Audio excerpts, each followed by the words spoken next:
Bismillahirrahmanirrahim. Assalamualaikum warahmatullahi wabarakatuh. Yang terhormat Bapak Mentor, Bapak Thohir SSI, yang saya hormati Bapak Ibu dari BKD Kabupaten Pemalang yang hari ini hadir di dalam tempat yang bertempat di SMP Negeri 1 Jombang. Yang saya hormati peserta orientasi pengenalan nilai dan etika instansi pemerintah bagi PPPK Kabupaten Pemalang. Pertama-tama marilah kita panjatkan puji syukur kehadirat Allah Subhanahu wa taala yang mana pada pagi hari ini kita masih diberi banyak kenikmatan, salah satunya itu nikmat sehat walafiat, sehingga pada hari ini kita bisa melaksanakan orientasi pengenalan nilai dan etika instansi pemerintah bagi PPPK Kabupaten Pemalang, khususnya pada sesi seminar. Yang kedua, salawat dan salam semoga tetap tercurahkan kepada Nabi Muhammad SAW yang kita nantikan syafaatnya nanti di yaumul qiyamah. Amin. Ya, Bapak Ibu. Ya, di sini saya akan memperkenalkan diri. Nama Muhammad Rojali, SPDI.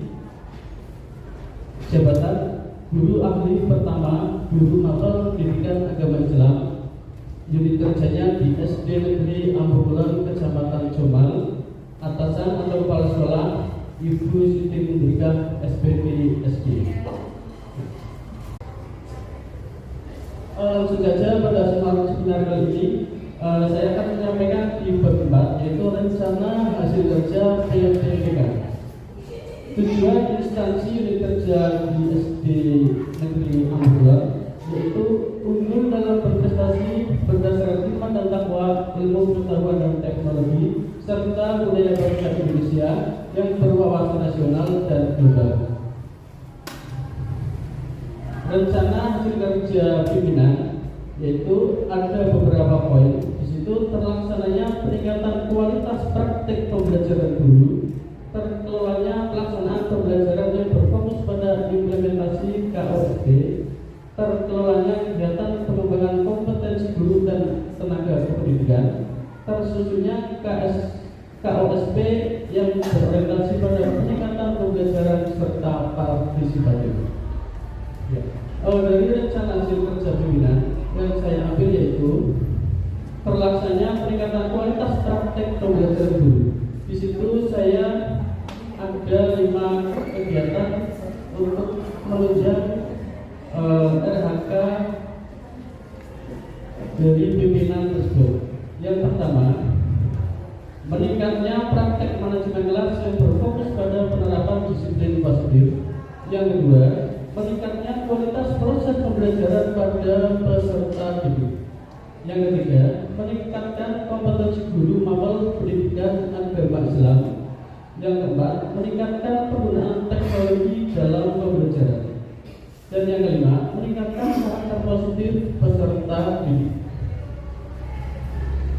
Untuk rencana hasil kerja 1, yaitu meningkatnya praktek manajemen kelas yang berfokus pada penerapan disiplin positif.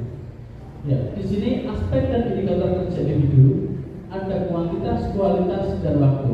Dari segi kualitas, tersusunnya kesepakatan kelas yang mendukung budaya positif atau budaya yang baik. Terus dari aspek kualitas, tingkat upaya penerapan prinsip disiplin positif untuk mengelola perilaku dan kebiasaan kelas yang disepakati bersama antara guru dan peserta didik. Untuk waktunya, ini saya ambil 1 semester atau 6 bulan. Kegiatan dan tahapan yang pertama, mendiskusikan pentingnya kesepakatan bagi seluruh siswa atau peserta didik. Terus yang kedua, mengelola perilaku dan kebiasaan kelas yang disepakati bersama. Terus implementasi dan evaluasi. Terus output kegiatan dari tadi yang pertama yaitu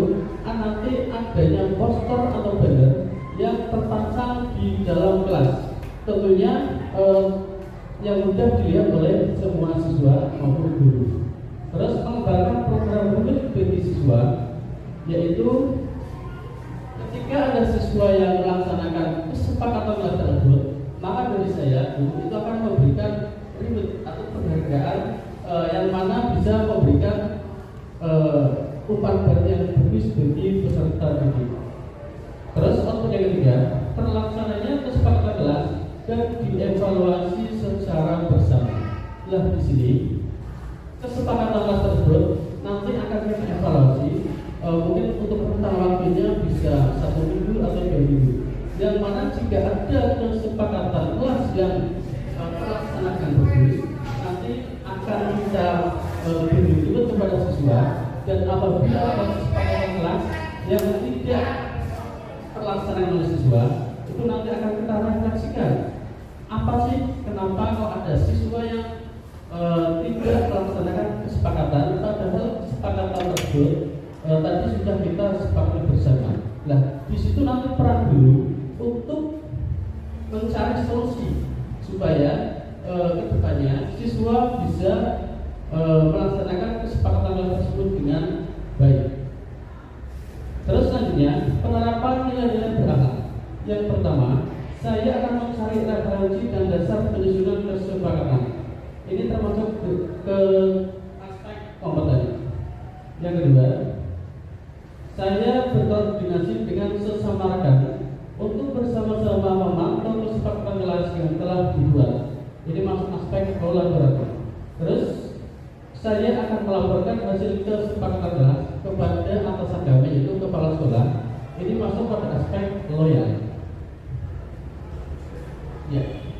Rencana hasil kerja yang kedua yaitu meningkatnya kualitas proses pembelajaran pada peserta didik. Aspek dari indikatornya yaitu dari segi kuantitas, jumlah dokumen dari perangkat pembelajaran. Dari aspek kualitas, persentase tercapai tujuan pembelajaran pada peserta didik. Untuk waktunya kami ambil waktu 1 semester atau 6 bulan.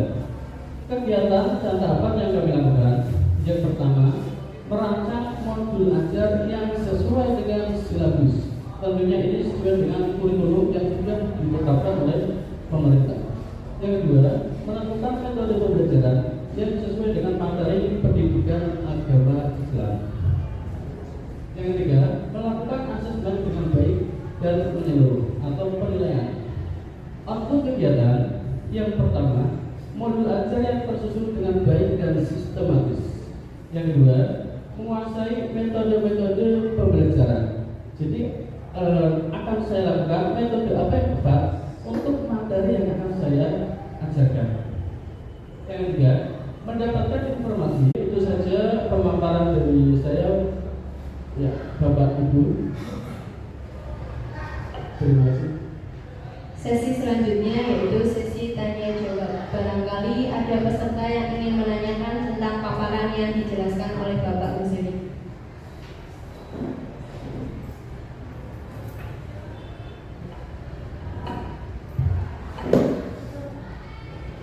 Terima kasih atas waktunya. Assalamualaikum warahmatullahi wabarakatuh. Terima kasih atas materinya Pak Muzali. Tadi programnya sangat bagus sekali dan saya setuju dengan penerapan kesepakatan kelas itu. Nah, yang ingin saya tanyakan pada tahapan implementasi dan evaluasi pada tahapan di RHK yang pertama, saya mohon coba dijelaskan lebih detail. Terima kasih Bapak.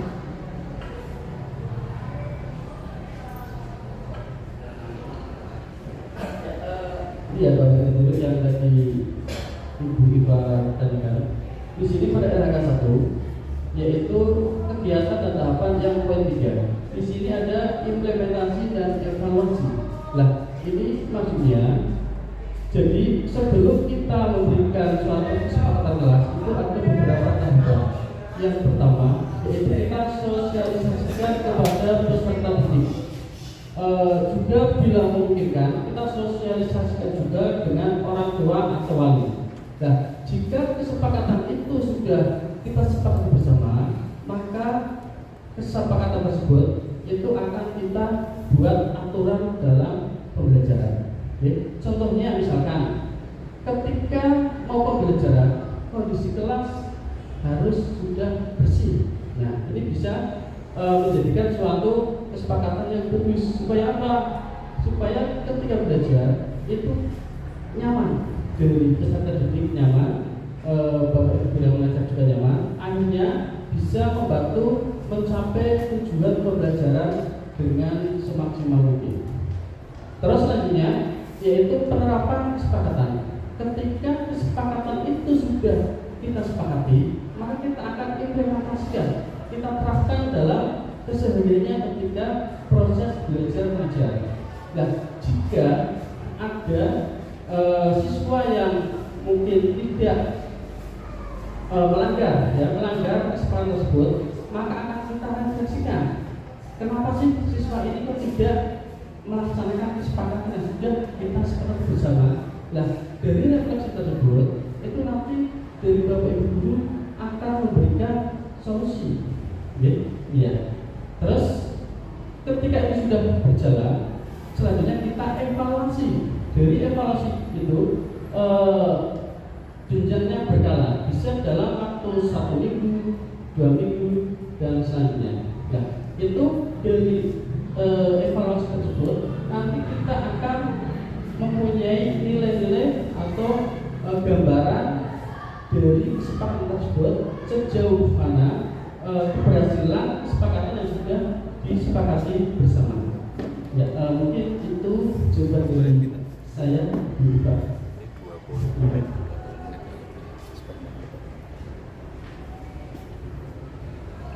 Selanjutnya ada yang ingin bertanya lagi? Cukup ya. Sesi selanjutnya yaitu tanggapan dari Bapak Mentor, Bapak Thohir SSI, dipersilakan. Bapak Gusel, paparannya sangat bagus sekali tadi.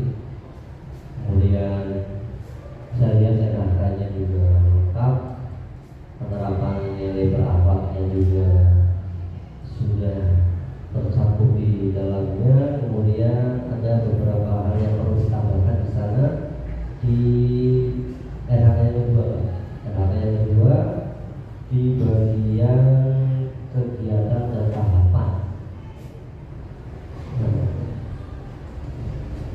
Di sini di poin yang ketiga, melakukan asesmen dengan baik dan menyeluruh, itu kalau bisa dirinci di situ.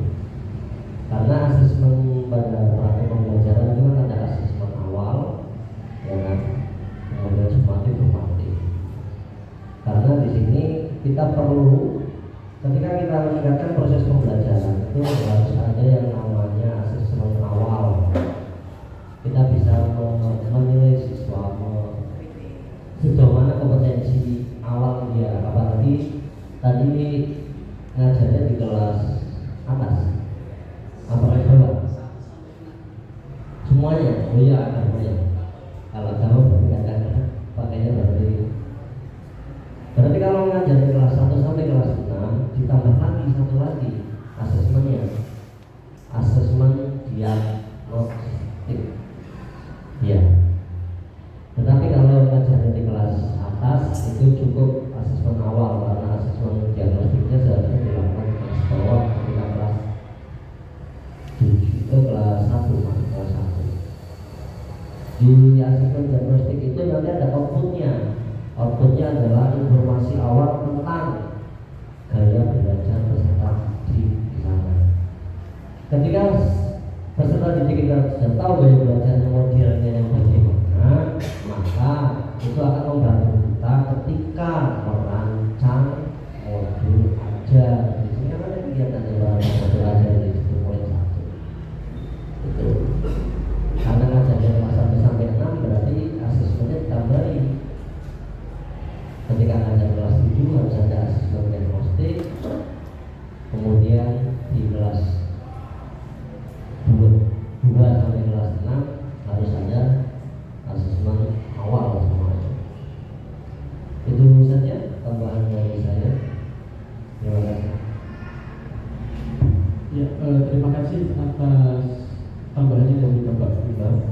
dan saya juga akan nanti memperbaiki dari tenaga tersebut.